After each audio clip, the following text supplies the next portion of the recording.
लीजिए, मोदी जी की कृपा से आपके अच्छे दिनों की कड़ी में एक और नई कड़ी जुड़ने वाली है। अगर आपकी जेब में खनखनाता हुआ खजाना है, तो फिर अच्छे दिनों के इस करिश्माई साल में आप भारतीय रेल को भी खरीद सकते हैं। जी हाँ, अब कागज कलम उठा के ताज़ा खबर नोट कर लीजिए। खबर यह है कि देश के 109 रूट पर चलने वाली 151 रेलगाड़ियों की बोली लगाने के लिए बाजार खोल दिया गया है।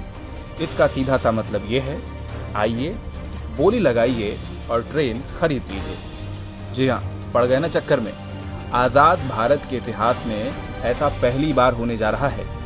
धन्य है पीयूष गोयल जी और धन्य है मोदी जी का विजन। अब तक तो हम और आप सिर्फ ट्रेन का टिकट खरीदते आए थे। अब मोदी जी और पीयूष गोयल की कृपा से कोई भी बिजनेसमैन, धंधे वाला आदमी, कोई भी सेठ जी, कोई भी लाला जी चाहें तो पूरी की पूरी ट्रेन रूट समेत खरीद सकते हैं। और अब सवाल यह है कि सेठ जी ट्रेन खरीदने के बाद करेंगे क्या? अब सेठ जी कोई सरकार तो है नहीं जो आपकी सुविधा के लिए ट्रेन चलाएंगे। वो कमाएंगे मुनाफा और हर उस तरीके से कमाएंगे जैसे वो कमा सकते हैं। वाकई तारीफ करनी होगी मोदी जी की। 70 साल के इतिहास में पहली बार ट्रेन की नीलामी होने जा रही है। जो अब तक नहीं हुआ वो पहली बार हो रहा है। जो नेहरू जी तक नहीं कर पाए वो मोदी जी करने जा रहे हैं। वाह मोदी जी वाह।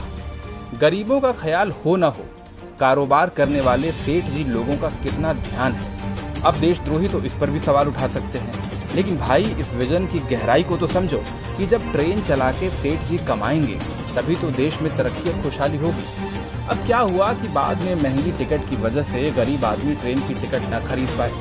वैसे भी गरीब लोगों को ट्रेन का सफर कहाँ पसंद आता है। अभी हाल ही में तो सबने देखा था कि मोदी जी और गोयल जी की इतनी सारी ट्रेन चलने के बावजूद ये जिद्दी गरीब लोग पैदल ही अपने गांव जाते थे। हो सकता है कि यहीं से मोदी जी और पीयूष गोयल जी को ट्रेन को प्राइवेट सेक्टर को बेचने का आइडिया भी आया हो। अरे भाई, जब गरीब आदमी ट्रेन में बैठ ही नहीं रहा तो ट्रेन को बेचो सेठ जी को।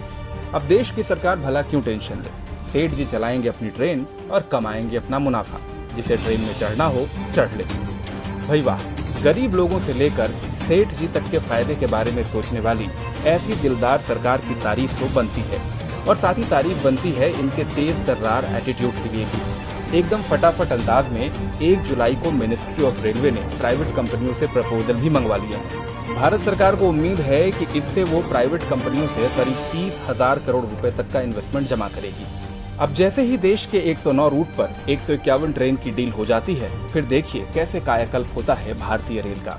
हो सकता है कि जल्द ही न्यूज चैनल आपको ये भी समझाना शुरू करें कि भारतीय रेल की कृपा बस यही रुकी हुई थी। हरी चटनी के साथ 151 ट्रेन की डील जैसे ही फाइनल होगी, भारतीय रेल पर कृपा एकदम से बरस पड़ेगी। खैर, हम तो पत्रकार हैं। हम तो भारतीय रेल के साल 2004 में फायदा कमाने की खबर से भी एक्साइटेड थे और अब रेल बिकने की खबर सुनकर भी उत्साहित हैं। वो कहते हैं ना, मोदी जी ने किया है तो कुछ सोच समझ के ही किया हो। अब जाते जाते आप भी कमेंट सेक्शन में अपनी ज्ञान वर्षा जरूर करते जाइएगा।